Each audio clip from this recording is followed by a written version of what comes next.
Take two. Welcome back to my channel. It's Deanna Simone, and today we're talking about why your glutes aren't firing. So if you ever finished a lower body day and felt all the pain in your back, you're in the right place. And it wasn't you actually just feeling sore, right? You don't feel anything in your glutes, but you feel everything in your lower back. And it can be kind of frustrating because that was definitely me. I was training consistently. I had back squats in my program. I had RDLs in my program. I had glute bridges in my program. I felt like I was doing all the things, right? So recently I shared with you guys that I had SI joint issues. How I figured this out was sitting at my desk one day getting up from work, and I felt the pain in my lower back. It was really irritating, I'll admit. And I don't think it stopped my training, but it definitely made me feel insecure when it came to getting back into the gym. I almost felt like quitting. So I started actually digging into research because I didn't want to stop my progress or stop my training. I found some things that completely changed how I program my workouts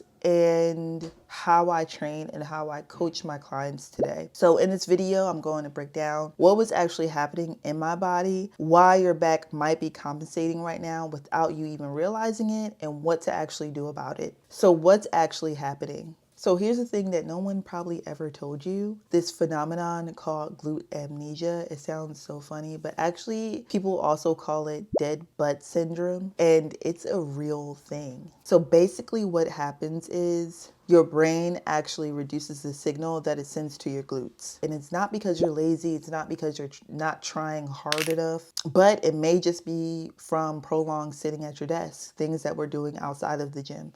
I'll admit that was me. Because sitting at your desk for long periods of time, your hip flexors shorten. So it's not because you're lazy, it's not because you're not working hard enough, but because your prolonged sitting shortens your hip flexors and essentially turns your glutes off. And when you're in pain, your nervous system doubles down on that. It's literally inhibits the muscle from firing the way it's actually supposed to. So all that work is actually transferring into your lower back. So this was a key turning point in my research. In the Spine Journal, one of the first studies to document that gluteal activation is measurably reduced in people with chronic back pain. And the glutes fail to fire at the correct time during movement. This is the foundational research behind everything we know now about glute inhibition. So this is where I realized my glutes weren't my primary mover when it came to me doing RDLs, when it came to me doing Bulgarian split squats,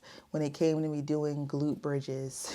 All of my favorite lower body workouts, my glutes were not working. So like after finishing a back squat, I would come home and feel that sharp pain in my back. After finishing glute bridges, I only felt the tension in my hamstrings and also my lower back. I never felt them in my glutes. There was so much confusion because I was like, I'm doing the workouts, but I feel like I'm not progressing. I'm doing the workouts, but I feel like I'm just hurting myself. So when I was in the gym and going through my programs, right, my glutes had basically checked out, and I had no idea because I was still feeling the workout, just was feeling them in the wrong places. So that can be really frustrating. So this is where like my SI joint pain comes into play, because this is where it really did click for me, how my lower back was compensating for all that lower body work. It really triggered my SI joint. So your SI joint sits at the base of your spine where it connects to your pelvis, right?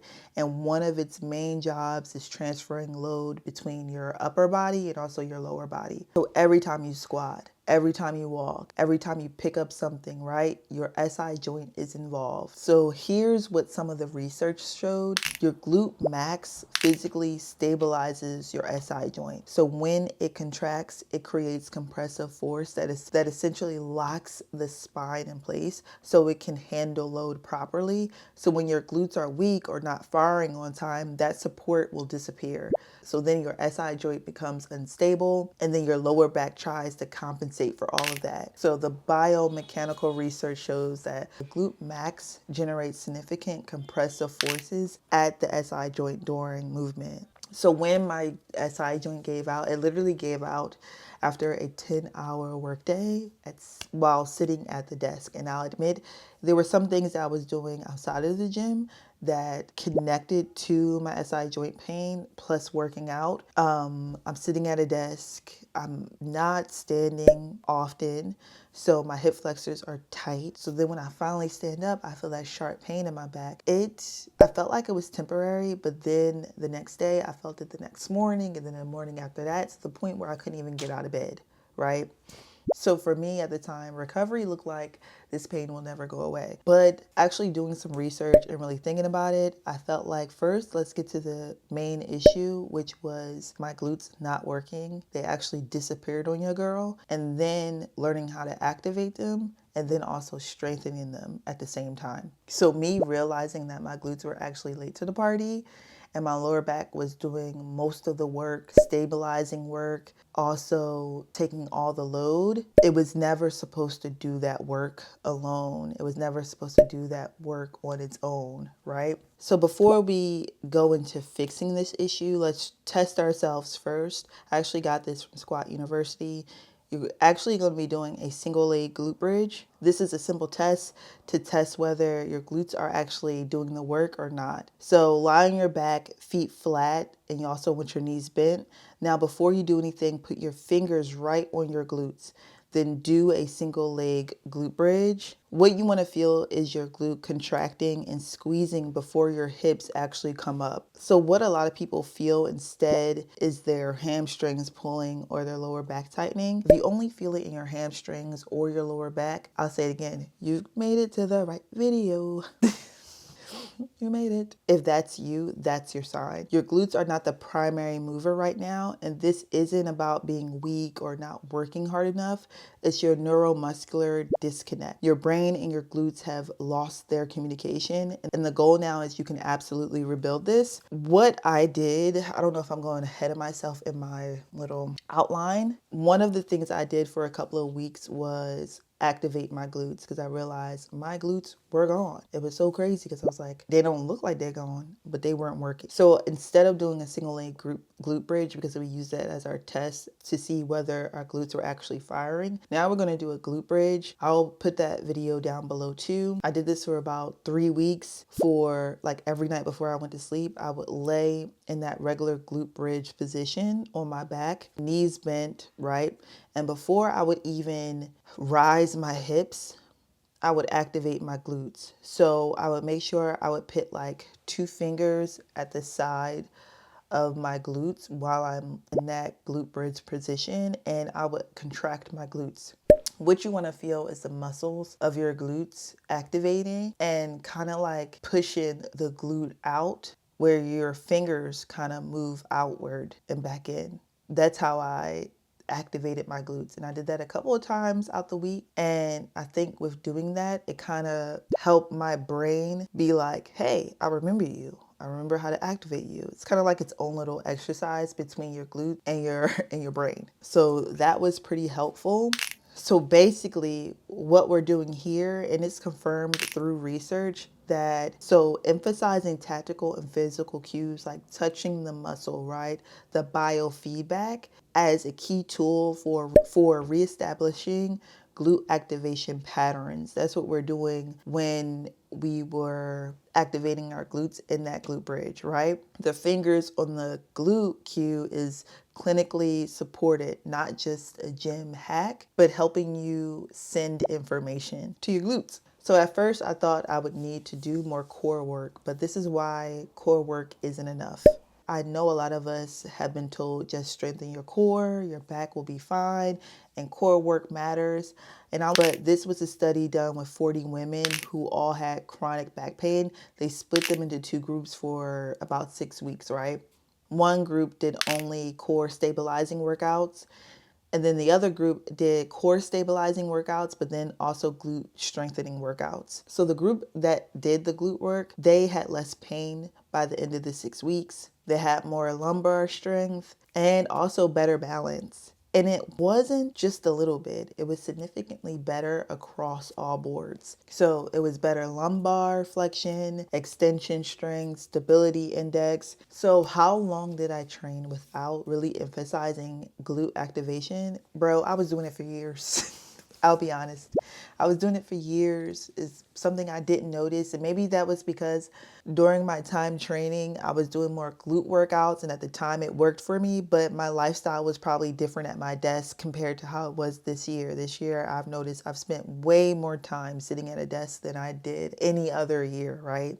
Also, I probably spent less core work in my current programs compared to my programs in the past. Also, your girl getting older. And when I realized, I'll be honest, when I actually realized I was missing something, it was when I was in pain. So I hope this video is going to be helpful for people that haven't really gotten there yet, but also help them kind of program their workouts a little better so you don't wind up with these types of issues like your girl did. So if you've been doing these same things, the way you're sitting at a desk, sitting for long periods of time, working out, but noticing you're not feeling the workouts in your glutes, but only feeling them in your lower back, this video is especially for you. And we're gonna solve that today. So what I actually did to change this, it took me about 3 weeks. I'm so excited. With dedication, consistency, right? So the goal wasn't to add more exercises, it's to make sure your glutes are truly the ones working, right? So I made small tweaks, not big ones. So before any heavier load work, I now spend a few minutes activating my glutes intentionally. So I would start with my warm-up routine and then I would add about 2 activating exercises after that, especially on lower body days. So that means placing my hands on my glutes, doing the squeezing, right? But doing it consciously and feeling it fire before I even add load. It's kind of like telling yourself, hey, I'm here, let's get to work. Starting out with body weight first. Banded glute bridges were really helpful for me, especially when it came to form and being intentional with the movement. Single leg bridges were helpful. Just building that mind muscle connection back before I even try to handle more weight, right? So I'll share that in another video. My activation routine, we'll kind of like separate this, right? And build off of this. I won't try to make this a super long video. And then step 2, choose exercises that actually load the glutes properly. So here's the research. It gets really interesting, okay?